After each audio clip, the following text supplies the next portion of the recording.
Today we're going to go over a ton of players for fantasy football, some recent news, some players jumping up the rankings, some players that we just need to talk about due to the value in redraft right now per ADP. But before we dig in, you need to click that subscribe button right now.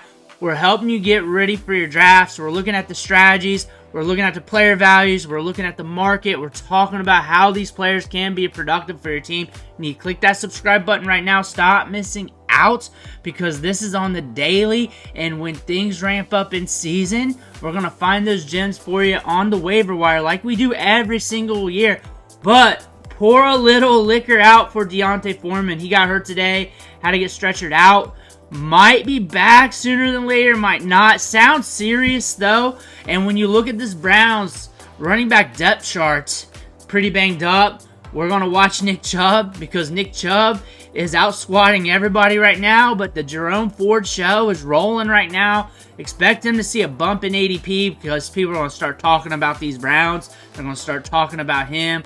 And he's just going to get a value spike due to this. If you're looking for a flyer, Pierre Strong maybe, Pierre Strong possibly. I expect them to pass a little bit more. You paid up for Deshaun Watson. You got another wide receiver there with Judy. I expect them to pass a little bit more. They made that move for Judy, knowing Nick Chubb going in, knowing about this going in. They're prepared to throw the ball this year, and they may run it still.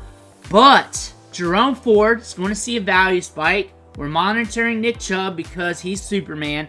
And in Pierre Strong right now, if you're looking for a flyer, maybe Nyheim Hines.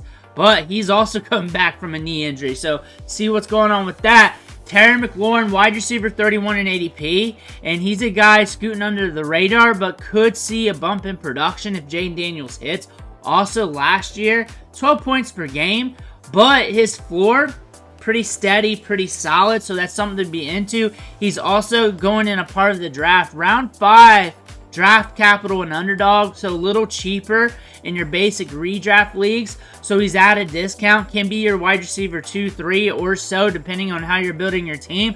So a guy here that's going to get you steady production, going to get over a 20% target share, going to be locked in with targets. We got Curtis Samuel gone, so might be more even going his way because he is Terry McLaurin. He's the top wide receiver in the offense, top pass catcher. Could be getting more opportunity. James Conner, cheap running back in drafts, pretty steady when he's on the field.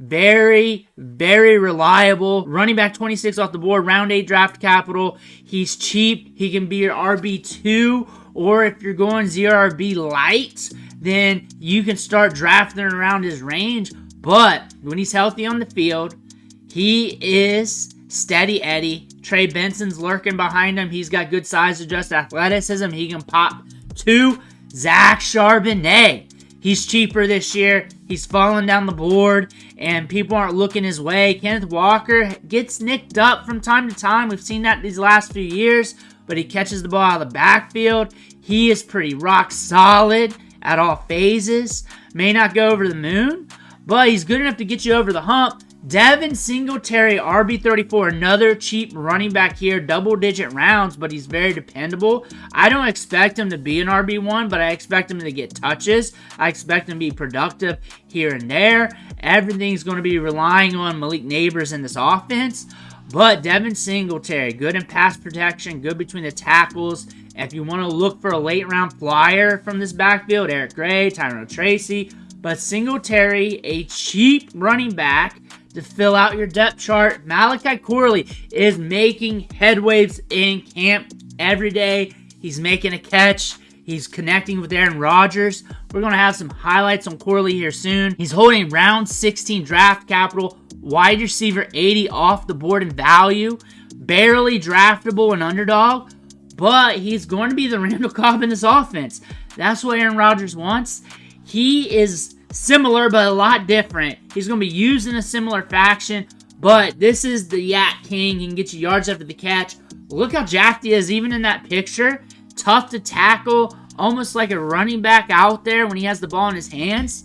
Could be used intermittently. Could be used as a fantasy asset off and on throughout the season. Probably a guy you're looking at off waivers this year. Daniel Jones. And the story's out there. He's struggling right now. It's off and on.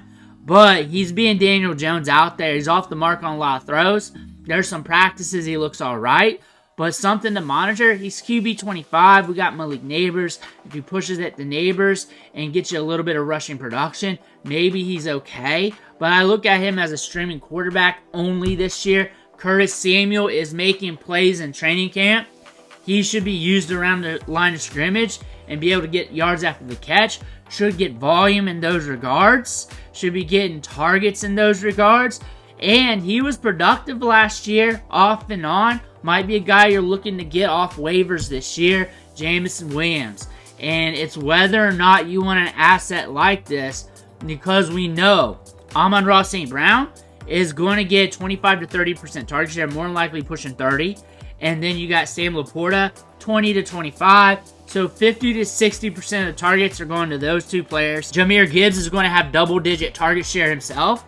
So there's not going to be much to eat in this offense. Jameson Williams, though, splash play machines, going to get a lot of deep balls. They're talking about him good in the media, but we got to see. Maybe he gets like 4 or 5 targets a game and pushing 100 air yards a game with all deep ball attempts, and maybe a couple wide receiver 1 weeks where he just splashes on that big play.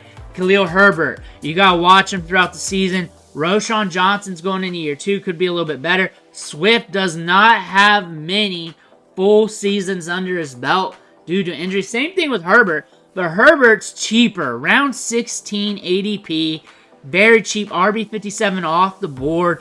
Might be a guy you may want to pluck off waivers or with one of the last picks of your draft.